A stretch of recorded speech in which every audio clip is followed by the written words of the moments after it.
Do we have adequate levels of health? Are you hydrating enough? Are you over caffeinated? Are you overstressed? All these things can affect your mobility, your strength, your power, your endurance. And they're very simple fixes, and people don't believe me when it really is sometimes that easy. Get 7 hours of sleep. Do they have adequate levels of movement? Like if you can't touch your toes, you're probably going to have a tough time getting in a set-up posture in your golf swing. Can you squat? If you can't squat, you probably are going to have a tough time getting on and off the toilet. And if you can't get off the toilet, then you're probably going to end up in the nursing home. Then let's start looking at how strong you are. We talk about strength in the sport of golf, and we talk about strength relative to the person's size and mass. If you're a bigger person, you're going to need to be stronger. If you're smaller, you're not going to be as strong, but you still need to be at the same percentages relative to your body weight. Do we have enough aerobic fitness? If you're not aerobically fit enough, then if you're hitting 50 balls in the driving range, maybe the first 10 are great, and then you're not recovering enough to have a great 50-ball session. Golf Smarter, number 805, is brought to you by relieffactor.com/golfsmarter.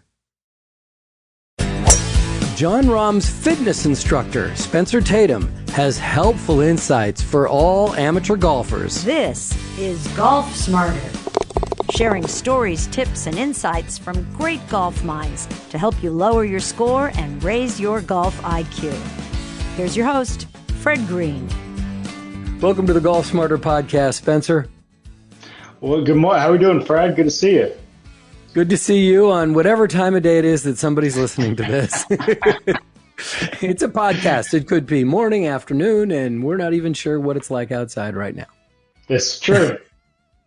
So a very interesting hook to get us started here. You've been working with Jon Rahm for a while, and you can pat yourself, or we'll pat you on the back a bit here to congratulate you on your client's major victory at Torrey Pines this year at the U.S. Open. That's amazing.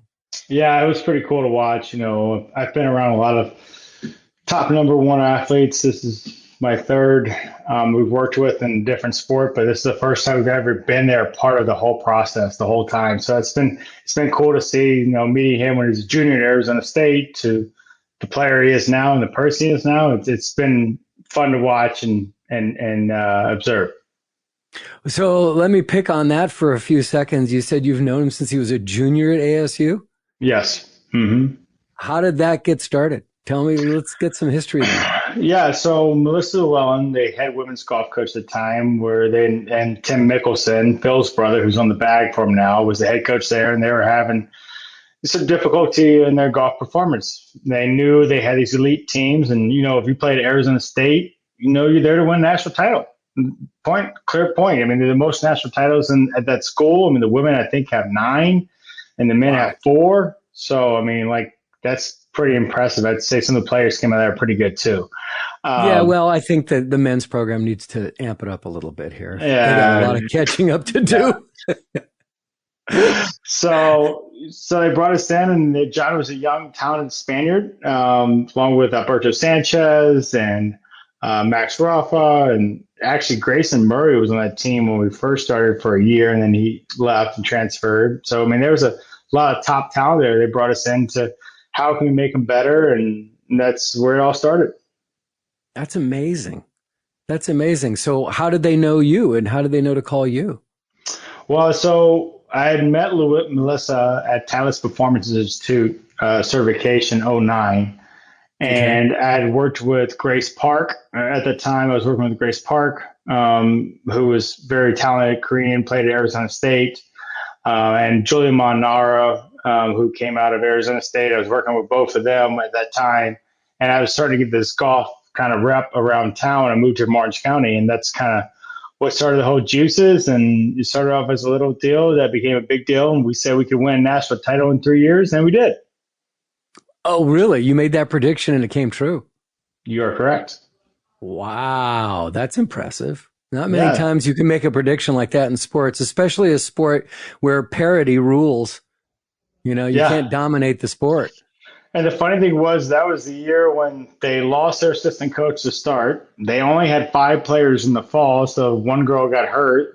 You know, they were done. And they got a new assistant in the spring, and they got an additional player in the fall. And they went on and won the national title as a team on the women's side and as an individual with Miss Monica Vaughn, who's now the assistant golf coach at Oregon.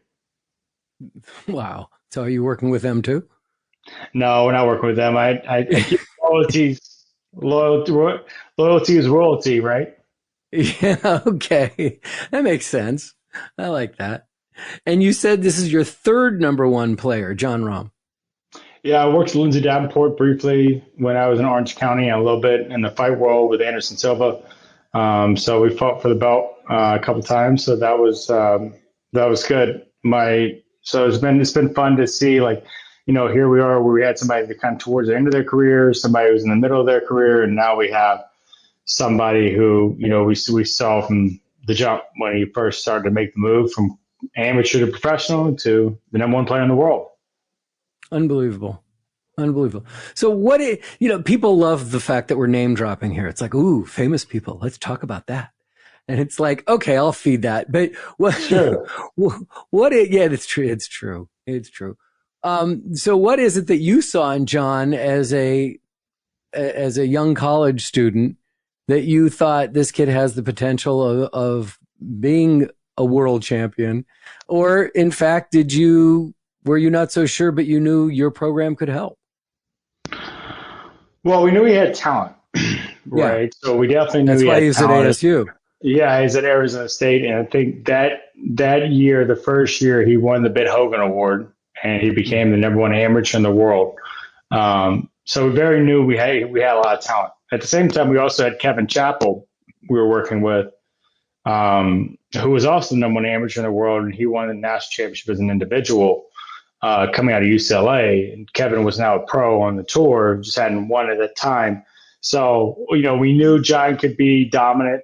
We knew Jon could do a lot because not only could he drive the golf ball, but he had unbelievable touch around the greens and his putting was great. And then the other side of it was Jon was an adequate learner. He was an adequate learner and just wanted to learn anything he could do better and go to the next level. And the other side of it was he has this mindset of, there's not too many things that bother him. And to me, that's always a separator at elite level is the mind, right? Do you believe what do you believe you're always in control? Because most people think they start losing control and that's when it goes downhill from there.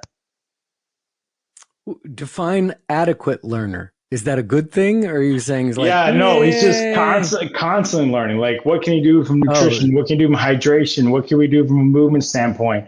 What can we do? And you put anything in the game for Jon and make it gamish or gamified. He's all day long. Loves it. All right. I'll bet you $1 if you can finish that burger.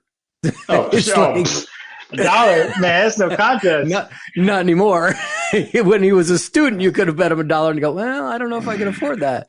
Yeah, he would probably still take that bet. If he knew he could win, he's taking that bet. He won't bet on anything but himself, but he'll bet on himself. That's for sure. That's awesome. And what was the most outrageous bet that you've seen him take on? Oh, man. Just very here he was. I remember we were finishing training. It was Jon and I were finishing, and I had, I think I had Brandon Hagee in, Scott Pigney from Arizona State, who was on the Corn Ferry at the time.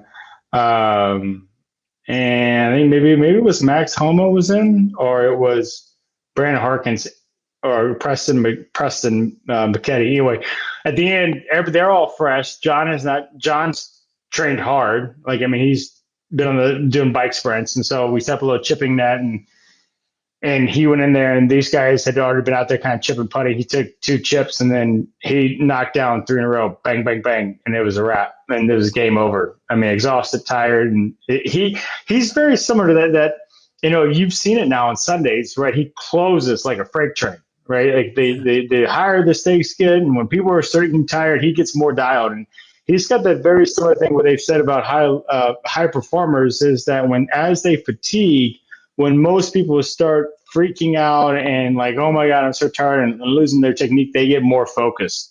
And he's very similar in that same way, same thing we see of Navy SEALs.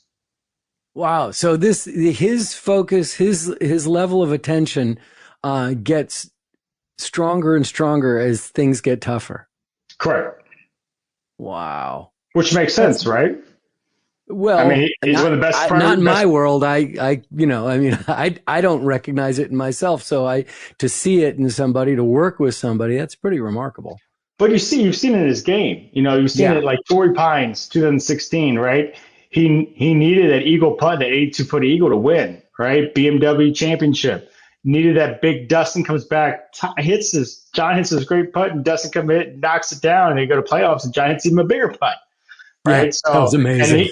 And U.S. Open, what happens? Like, he's down, right? Needs to come back, fights back, birdie 17, flies in the bunker, pops it out, and has to knock down his 18-footer to put it away, to knock Louis and everybody else chasing him out. And what does he do? Knocks it down, right? Irish Open behind 9 under at the start of the day, comes back and wins. Where does that come from? I mean, obviously you're not a sports psychologist. It's hard to narrow that down. But from your perspective, what do you see that is? How does it not how it manifests itself, but where does it come from inside? What kind of person is that? I mean, I think it's the years of experiences you have in your life, right? Mm-hmm. The more these unique experiences you have, and you can always view a situation as it's going to be a threat, or it's going to be super challenging, or, man, this is a great opportunity to learn it and see how great test for me. And he always looks at it from that angle. There's a great sports psychiatrist question that they've asked some of the best players in the world. And the question is, if I give you $50,000 and we go at the blackjack table, now I give it to you. You didn't earn it. This is free money, right?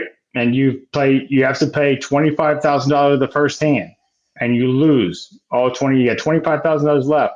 How do you play the next hand? Wow. And the best in the world would say they played exactly the same because they didn't have it to begin with. So they're going to go all in, and they're either going to win big or they're going to walk away. But, man, that was a great run. People are pretty good. Let's say they'll play, conservative 15 and keep 10. But the best, like the people who have that mindset that they're okay with losing. They would rather know that they're going to do everything they can to win than to walk away and say they didn't. How would you answer the question? I don't have $50,000 in my bank account just playing around like some of these guys. No. I just gave it to you. I'm probably still going big. I don't know if I'm going all big. I'm probably going at least 20. I'm not a poker player, so it's kind of I'm not really a gambler at all. So, but if I know I can win that bet and I'm betting on myself, I'm all in. I've done that numerous times in my career, and it's worked out. That's awesome.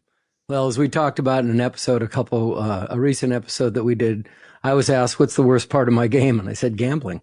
Just $50,000. It's like, I'm leaving the table. Thank you very much. Bye-bye. It's like, that's free money for me. It's hard to come by. All right, listen. Well, actually, it's not hard to come by because I'm going to make a couple dollars right here as we take this commercial break. We'll be right back. This episode of Golf Smarter is brought to you by Relief Factor.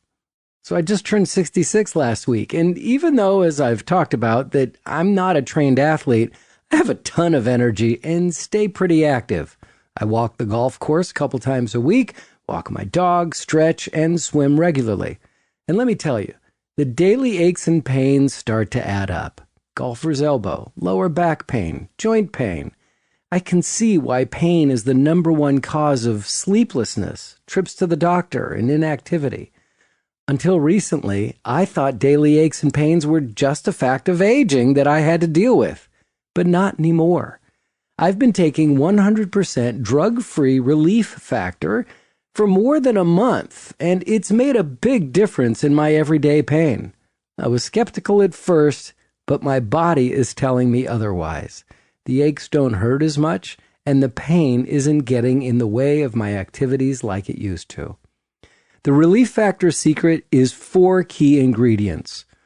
Each one works on a different metabolic pathway to help your body heal the inflammation that exacerbates many everyday pains caused by aging, exercise, and everyday living.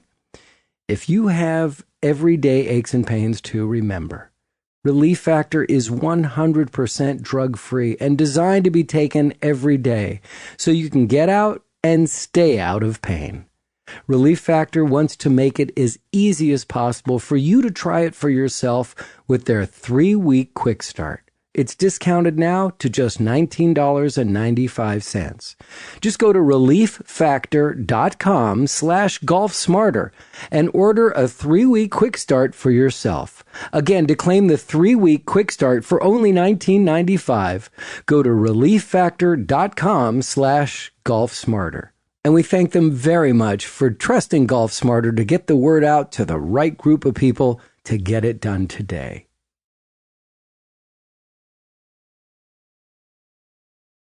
So working with Jon Rahm is obviously got to be great for you, for your company, having that name to drop, as we talked about. What is it about Jon, though, what that you've done that made him as great as he is today? I mean, you obviously were talking about how great he is in his mental capacity and his focus, but what did you contribute?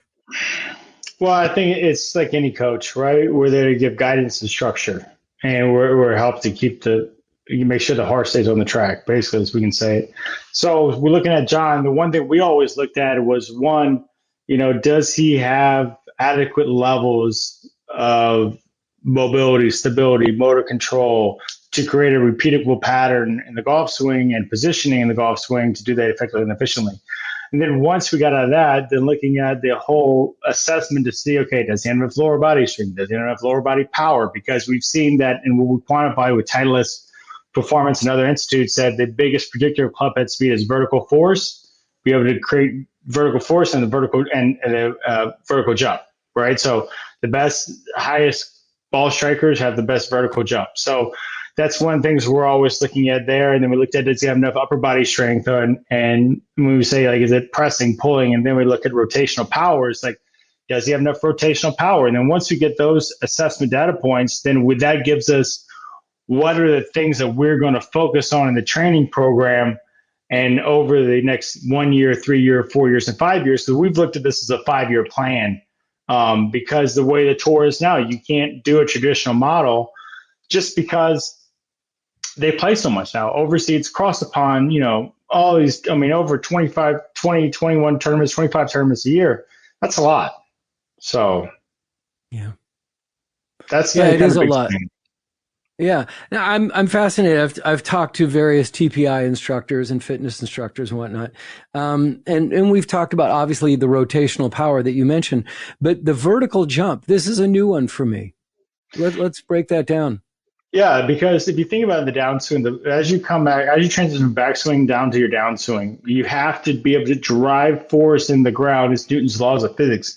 For every action, there's an opposite and equal reaction. So as long as I have adequate levels of mobility and stability, when I drive force in the ground, I can create the force out of the ground to then transition that into rotational power. So if you watch like a Justin Thomas, there's always, I call it, there's swingers of the golf club, and there's ball strikers. Jon's a ball striker. He's gonna strike the ball, where you got like a Brandon Hagee or somebody who uses a lot of lag to repel to create club head speed. They're going to need a lot of ground force, and same thing with the ball striker. They're both going to need a lot of ground force. They're just going to create it differently. Jon uses more mass and force, so they're using more lag and speed and physics. They're like a Ferrari, where over here we got a tuned up NASCAR ready to take on the track. So both can create a lot of power, just differently. And what do you see as being of greater value to? Now, this is where I come in with this show. It's to the amateur golfer, because this is not about tour. This show is not about tour golf. Okay, right. You are, obviously, congratulations, but there's a lot more of us than there are of them. Right? Yeah, and that's 70%. It's probably 80% of our population is non-tour players, right? Yeah. So let's be clear. Of your clientele.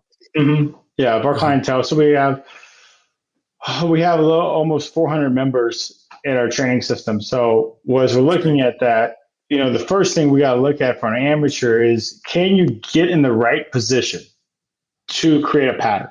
If we can't get in position, whether you're trying to send the golf ball down the fairway and you're trying to do a golf swing, or you're trying to pick something off the ground, you're trying to do a deadlift in the gym or a pull up, right? You have to be able to create the position to create alignment for the joints to express force, which is what we call a pattern. So that's the first thing. And the second thing is, as we age, once we get past the age of 30, we're on this epic journey to maintain skeletal muscle strength, power, and size, because we start deteriorating is they need to be doing strength work. And I don't, if you're a golfer and you're playing a lot, then I don't know how much rotational power you need to do in the gym, because you need to do everything else to support that. So making sure you're strong in a single leg, making sure you can step on and off the box, making sure you can pull vertically or horizontally press, right arm, left arm, and making sure you have a stable core and stable trunk to make it simplistic. So you can go on the golf course, you can play without pain. The key, playing without pain. And it probably requires a lot of pain to get to that place. And I mean, pain in working out and pushing yourself.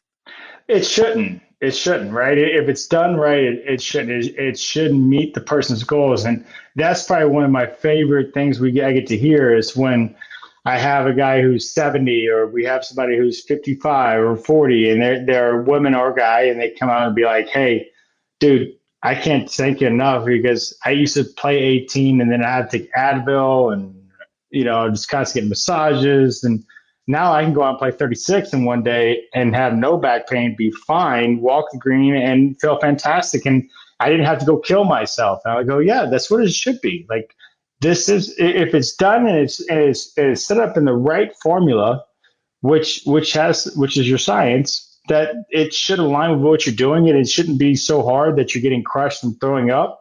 In America, I think that's what it is. It's not really like, are we achieving our objectives? It's like, was it so hard I laid on the ground and I hated my life and hated being there for 20 minutes. I hated my life. But, walking 36, playing 36 in a day, can't even imagine that anymore. Yeah, it's a lot of golf. We had a story yesterday of somebody, we had a client, 68. His neighbor, 92, fell out the bed, and wife called him, and he said, man, if it wasn't for THP, I picked him right off the ground and put him back on the bed, 200-pound guy. And he goes, and right when I picked him up, I was like, thanks, THP. So Wow. It's like, you can't beat that.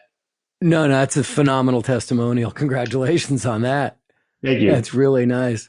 How did you get to this place? How did you get to a point where you can not just do TPI, but develop this whole system?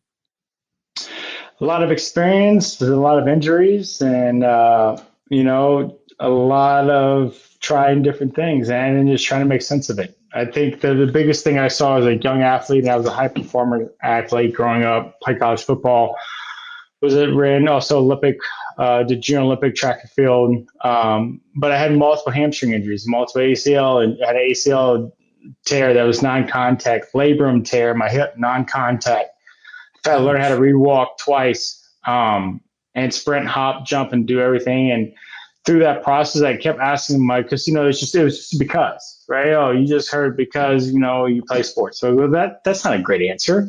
That's not acceptable. Would you accept that? Hey, you lost money because, like, we lost you $500,000 because, like, are you high? Come on. So that I wanted to go in the search of truth, and I knew there was more in the spectrum than what they were looking at. And the model I felt had some holes in it, and I wanted to fix them. And so since then, we've been trying to optimize human performance in life and sport, and that's been our goal. And one of the biggest missing components that I found in 06 was understanding movement quality, and then understanding when to implement the right strategy. Everybody wants to go to what do they see on YouTube or what the tour player is doing or what the pro athletes are doing, but they understand like how many years it takes them to get there so they can do that effectively and efficiently. And it's all about process. And for us, our process never changes, just our intent, no matter who the client is. Oh, that's interesting. I want to take another time out because I want to ask you about that. We'll be right back.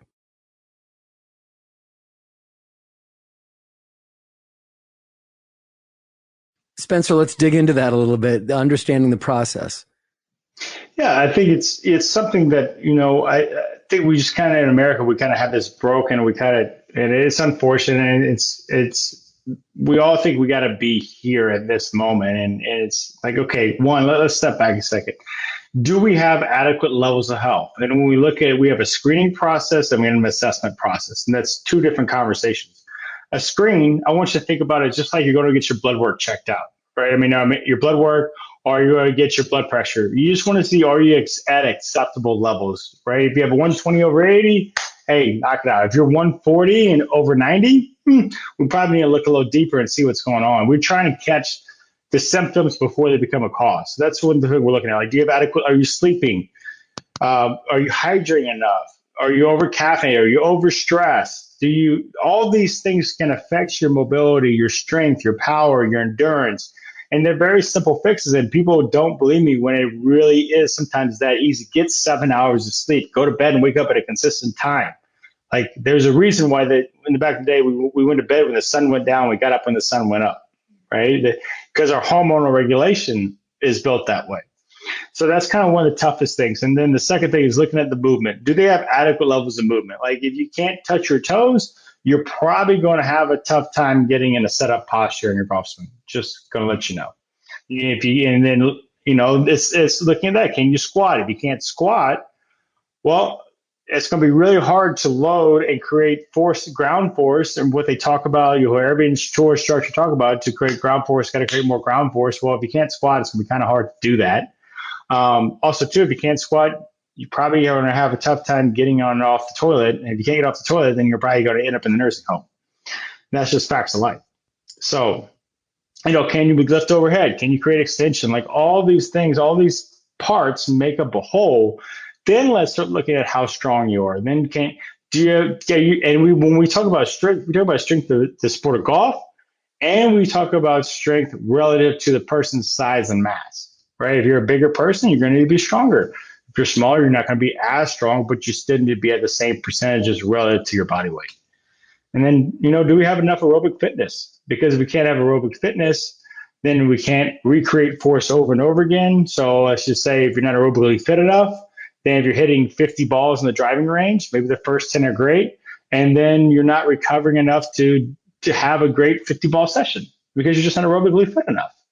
So, there's some simple things we can do. And then as we go to the higher levels, the higher ranks, then it becomes deeper and deeper and deeper. But, we've lowered our standards here in the United States so low of physical fitness, health, and but yet then we expect to still do these things. And it's interesting because golf, as simple as it is, you're not moving, you still need some strength. If you're going to take an object and swing it over 100 miles an hour and do that multiple times, you better have a body that can support that. Are you a golfer? I play some. I mean, unfortunately, I'm pretty busy. And oh no, that's a fortunate. Because if you weren't busy, and I have wouldn't be playing. Kids. I have two little kids, 2 and 8 years old. So I'm pretty jammed up my off time. Yeah. But you must be pretty frustrated when you walk out on a golf course and see, you talk about can't touch their toes. There's people, that their bodies are just screaming out, you shouldn't be playing golf. You have no rotation at all. You have no hip turn at all. And you're pounding alcohol the entire time. It's like, you must. Yeah, but you can't. I'd much rather know that than not know that, right? Because I know it, I can manage it, right? And that's where the opportunities are, right? If I can get somebody to touch their toes, they haven't touched. Like, we had a guy touch his toes, hadn't touched in 20 years. Touched his toes, man. You think you just became a savior, right? So, not saying that we are. It's just we're able to do things, and that just unlocks what we call the 3Es. We create this great experience, and then we have to create an environment. If we create a great experience, then we can evolve thoughts and ideas and concepts and beliefs. And so we're always looking at those 3Es. So that's like an important thing. So that deal right there, like, they want to do that, and I can't tell them no, because if I tell them no, I'm just going to cause more stress. But if I can empower them, maybe enlighten them a little bit, of like, hey, instead of 20 bears, let's go to 5, it might help. So might help just a little bit. love it. And is this something that has evolved for you as far as what you've developed over time, or was there an epiphany of like, oh, well, I think I just figured something out that's going to help every golfer I ever meet? Yeah, I've had those moments, right? Those aha Have moments you where, really? when you start having that, and a lot of times it comes when, when you're not doing it and you're just thinking about it, or you're doing something else, or you're Taking a hot shower, yeah. taking a hot shower, doing martial arts. Because look at the golf swing. Everything comes off of martial arts. Every sport we have came off of martial arts background, and so like getting in there and playing with martial arts and kali sticks, which is your Filipino fighting sticks, kicking bags, striking bags, and because the kinematic sequencing of the golf swing is the same thing as a punch or a hockey slap shot. It's the same sequence. So getting there and playing to me is what, is where creativity comes from. And just when your mind is elsewhere and you're not distracted by it, or you're not blocking off everything else, trying to think of one thing, all of a sudden other things open up to you. Correct. Fascinating. So let's go back. Let's start talking about Ignite THP, which is your program, correct? Well, the company is THP. So Tatum Human Performance, ignite your passion, optimizing human performance is our focus. And, it's been a blast. I have an unbelievable team. It's so much fun to come into work every day and never feel like you're working. You're just, oh, that's great. You're working with the team, and we're all just trying to improve people's quality of life and solve problems. And, how can we make our user experience, our coach experience, our process better? And we like to have a few laughs and have a good time along the way. Are you laughing at people? No. I mean, you guys get together at the end of the day going, did you see that guy who came in at 10 o'clock this morning? No. No, we like it. We like to, we did the Bachelorette. We did the workout Bachelorette. Or if you walk wait, what is that?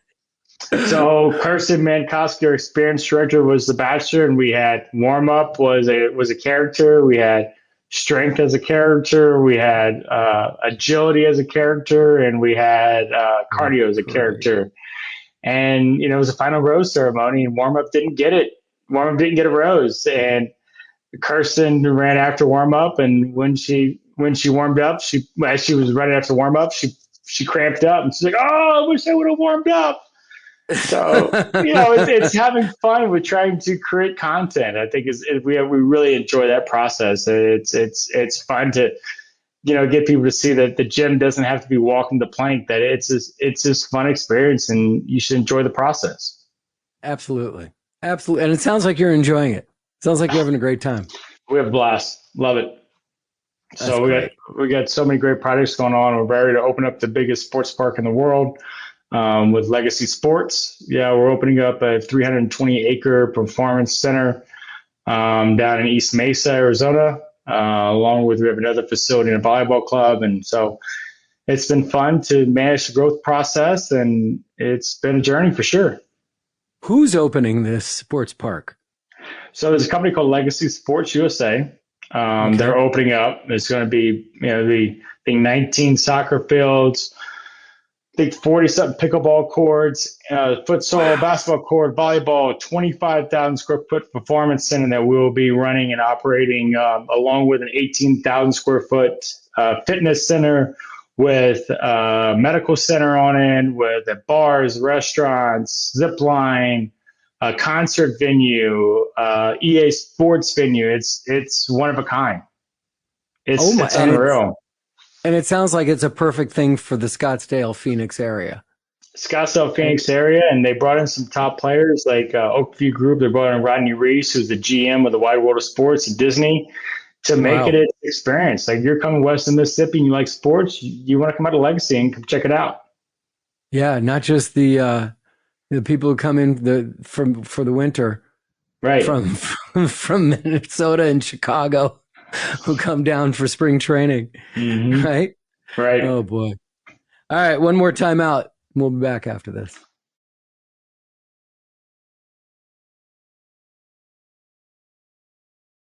Spencer, we've talked a lot about flexibility, mobility, stretching, weight bearing. Where should we start? If somebody who's like, they love to play golf, they're really, not big on the exercise program. I love to swim, right? I stretch every morning. Now, I've been working on this program for months now that I just do, like, it's a 20-minute stretch, but it gets me going and makes me feel a lot better.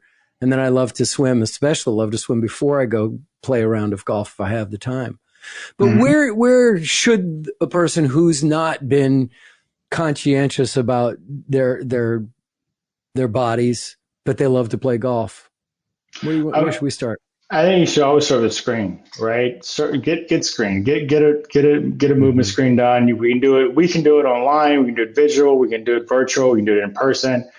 Getting a movement screen done, I think is going to be the where to start, because then you can see, okay, is running a good idea? Because a lot of people start there. They just start a running program or a jogging program. That next thing you know, they have tendonitis. Their low back starts tightening up.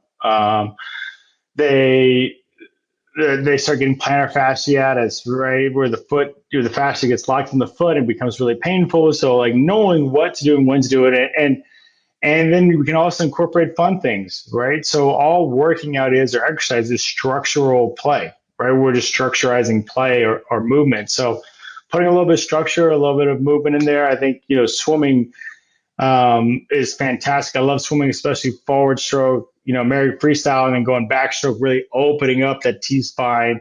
We also do stuff where we're doing with arms, where we're doing just the legs, where we're doing just kicking forward and backwards. Then we're also doing a side stroke to work on lengthening different ways, trying to see how many different variations of the stroke. Aqua jogging, I'm a big fan of, aqua jogging. That's been fantastic. Nothing helped myself personally off of my knee and my hip than getting in the pool and doing aqua jogging for 20 or 30 minutes. Like, whatever you can do, I think the most important thing is what can you do that's consistent, right? Consistency is more important than volume, because that's what it takes. It takes constant action done every single day. And if it's yoga, if it's swimming, if it's biking, just making sure that you're also mixing things up so you don't get stuck in the same pattern over and over again. That's a great suggestion. It's consistency and getting screened to start. We talk about before you buy golf clubs, get fitted for golf clubs. They're like, well, no, I want to wait till I get better. Then I'll start doing it. It's like, no. You'll be better as soon as you get clubs that are meant for your body, that fit for your body. So yeah, getting screened is a great place to start. And I think that's also the conversation with fitness too. They're always like, oh, I want to get fit before I come in. Like, no, like that's now you're just setting yourself up for disaster, right? Like, come in now. You can always adjust and go up and down, right? But getting on this, would you rather, it's the conversation, my friend always told me this in consulting. No one has enough money to do it right the first time. Everybody has enough money to do it right the second time. So, interesting. So, do it right. Take the time. It's going to take a little longer, but it's going to save you a lot of headaches, frustrations down the road if you do it right the first time. And I can't even imagine how many people are like, well, I was a runner in high school and I was really good at it. I haven't done it in 25 years, but I'm going to start running. It's like, that may not be the right idea. Your knees may be shot from that 25 years ago and you haven't done anything, and it's only going to make it worse. Correct. Right? Correct. So, and we can't solve the problems that created the same ways we created the problems. Yeah. Right? Tell me more about what you guys do online and how you work, because I know if you're working with, you have a good amount of clients right there in Scottsdale and Phoenix. But what about people who don't live there? Yeah, so 30% of our business is online. So we have clients all over the U.S. and some outside the U.S. And so what we try to do there is we do the same process. They all have access to their app where they can see all their data, all the numbers we're collecting on them. They get their own individualized workout based on their screen and their assessment, which has videos. We have an exercise library of over 3,000 that we break down to where we send you just the specific information that's just for you. And then next layer is you want to get some digital coaching, some virtual coaching. We set up the Zoom. We take you through your training program based on the resource that you have, whether you're going to a box gym like a Lifetime or a 24-hour fitness or an LA Fitness, or you have some dumbbells and TRX at home, or you're training your local health club, or you just got body weight. We build programs based on the resource that you have, how your body moves, and what your goals are. I'm curious to ask you, since COVID and everybody was locked in, there seems to be this proliferation of exercise equipment that simulates being in a, you're laughing, that simulates being in a classroom, whether you're using a Peloton on your bike, and being in a, a class that you're spinning, or all these now, the mirror and these different things that stick on the wall, and all of a sudden you're in a classroom, or even Apple Fitness. How do you feel about that stuff? I think it's great. I think it's great. I think it's great for the right person now. So I look at the fitness industry. You have three different markets. You have your deconditioned or coming from injury or beginner level, which is in the first level, right? Is in the first block or level, right? So then you have this middle ground to where you're fit, you're active.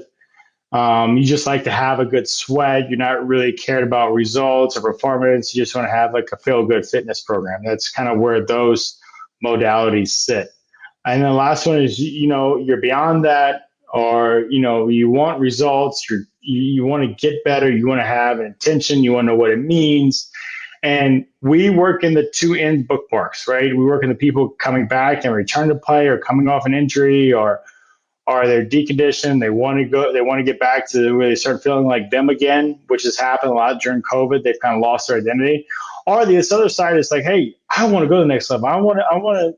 I think I've done a great job, but I want to know more. I want to be more individualized. I want more data collection. I want to know why, how, what I'm doing. And that's where we come in. That's what we've really done a great job is fitting those two markets. And those other two are great resources to have.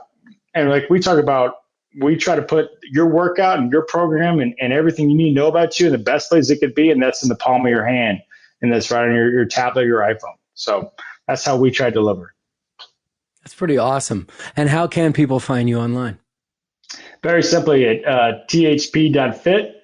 Probably our other best resources. If you're on Instagram at thp.fit is our two main sources of content you can find. You can also find us at Facebook, Tatum Human Performance on Facebook, but that's kind of where you'll see a lot of our stuff. We put out blogs. We're constantly putting out blogs and IG posts on what you can do to improve your golf game, your mobility, your time in the gym, or just your quality of life. Wow. All right. So on Instagram, THPFit, and it's your website, thp.fit. Yep. Same. Pretty easy. Awesome. Hey, man, thank you so much. This has been fascinating. I really appreciate it. Congratulations on your work with John and for your future number one players in the world. It sounds like you're in line to do that more often. Well, we hope so, but you got to focus on the process. There you go. It's all about the process, not the results, right? That's right. Oh, man. Well, thank you again. This has been great. Thanks, Fred.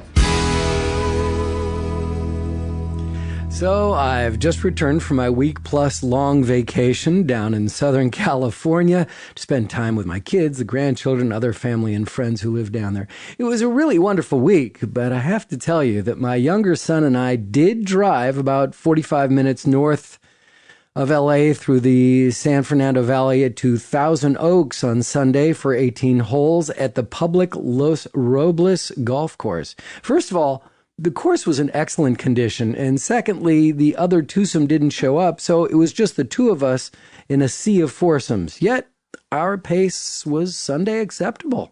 Absolutely. Now, as I've reported all too often, gambling ain't my thing. Yet my son thrives on it and knows how much anxiety it produces in me. But I decided to take an aggressive approach this time around. We played a Nassau with $10 on the front, $10 on the back, and $20 overall. Then he threw in a 2-down auto press on the front and back nines. Knowing that I'll need to spot him 6 strokes, I figured all I have to do is shoot an 83 to beat him. And the way I've been playing lately, I felt that I could do that. But instead of getting intimidated by the idea of the bet, which usually happens, my intent was to stay present and focus on each shot, not the end result. And at his first mistake, I was going to get deep inside his head and pummel him until he cracked.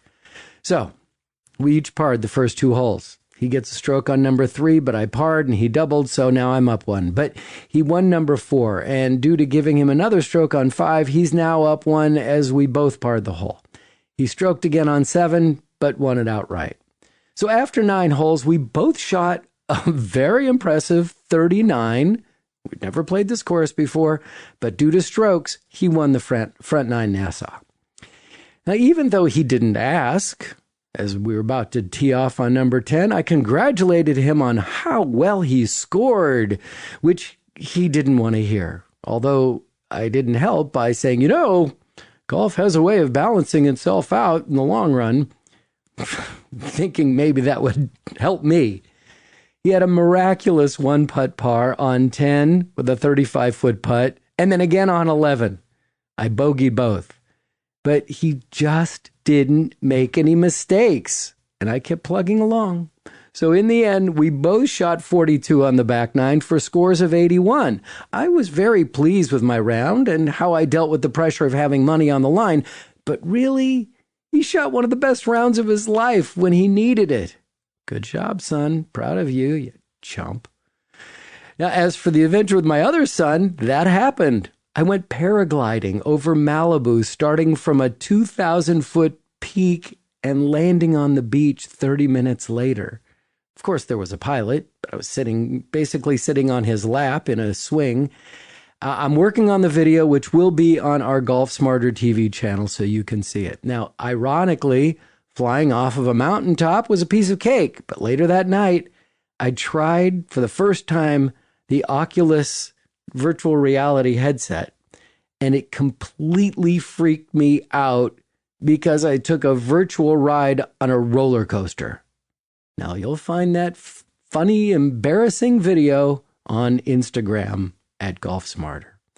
Golf Smarter is your podcast for Caddy, and we graciously accept tips for services provided.